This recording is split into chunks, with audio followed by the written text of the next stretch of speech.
नमस्कार। अभी हम पढ़ेंगे मातृवंदना कविता और कविता के भावार्थ को आसान शब्दों में समझेंगे। यह कविता उस समय लिखी गई थी जब हमारा भारत देश परतंत्र था, अंग्रेजों के गुलाम में था।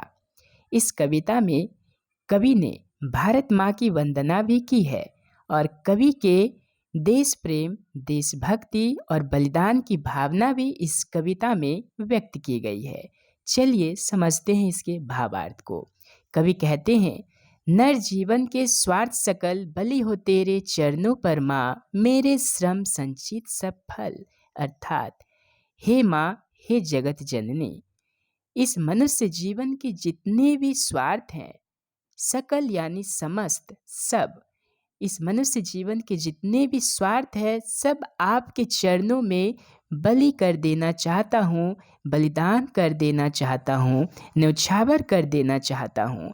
मेरे श्रम संचित सब फल, उसके साथ साथ मैं अपने मेहनत से, श्रम यानी मेहनत, जो भी अपने मेहनत से फल संचय किया है, संचित किया है, सब आपके चरणों में समर्पित कर देना चाहता हूँ। फिर कवि आगे कहते हैं, जीवन के रथ पर चढ़कर सदा मृत्यु पथ पर बढ़कर, हे माँ, मैं जीवन के रथ पर चढ़ चुका हूँ और हमेशा, सदा यानी हमेशा, मृत्यु के पथ पर बढ़ रहा हूँ, मृत्यु की ओर अग्रसर हो रहा हूँ, मृत्यु की ओर जा रहा हूँ। महाकाल के खरतर सर सह सकूं, मुझे तू कर दृढ़तर। महाकाल यानी मृत्यु, इस महाकाल के खरतर, खरतर यानी बहुत तेज, सर यानी धनुष, इस मृत्यु रूपी बाण से मैं बच सकूं, मैं सह सकूं इस मृत्यु को, मुझे तू इतना दृढ़तर कर, इतना शक्ति दे, इतना सक्षम बना, ताकि मैं इस महाकाल से लड़ सकूं, इस मृत्यु से बच सकूं। जागे मेरे उर में तेरी मूर्ति, अश्रु जल धौत विमल।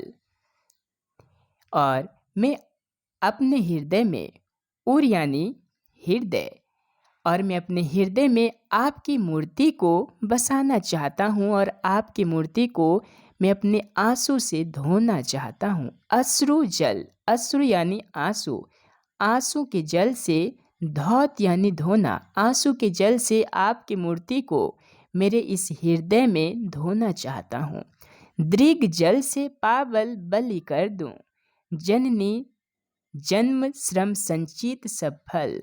दृग यानी नयन, नेत्र, दृग जल से पावल, मेरे इस आंसू से आपके चरणों को धोकर मैं अपने आप को बलिदान कर देना चाहता हूँ, न्यौछावर और समर्पित कर देना चाहता हूँ। और मैंने जितने भी श्रम से, मेहनत से अपना फल संचय किया है, संचित किया है, सब आपके चरणों में समर्पित कर देना चाहता हूँ। फिर कवि आगे कहते हैं, बाधाएं आए तन पर, देखूं तुझे नयन मन भर। हे माँ, चाहे जितने भी कष्ट आए, परिस्थिति चाहे प्रतिकूल क्यों ना हो, कष्ट आए, लेकिन आपको मैं मन भर देखते रहूं, अर्थात आपकी रक्षा के लिए मैं सदैव तत्पर रहूंगा, आपको आजाद दिला कर रहूंगा। चाहे मेरे तन पर, तन यानी काया, शरीर, मेरे शरीर पर कष्ट क्यों ना आए, लेकिन आपको आजाद दिलवा कर रहूंगा। मुझे देख तो सजल दृगों से, अब पलक उड़ के सतदल पर। हे माँ, मुझे तू सजल दृगों से, सजल यानी जल से भरा हुआ, दृग यानी आँख, नयन, हे माँ, मुझे अपने आँख से देख और अपलक देख, उड़ के सतदल पर, इस हृदय में, इस कमल रूपी हृदय पर मैं आपको बसाना चाहता हूँ हमेशा के लिए। क्लेद युक्त अपना तन दूंगा, मुक्त करूंगा तुझे अटल।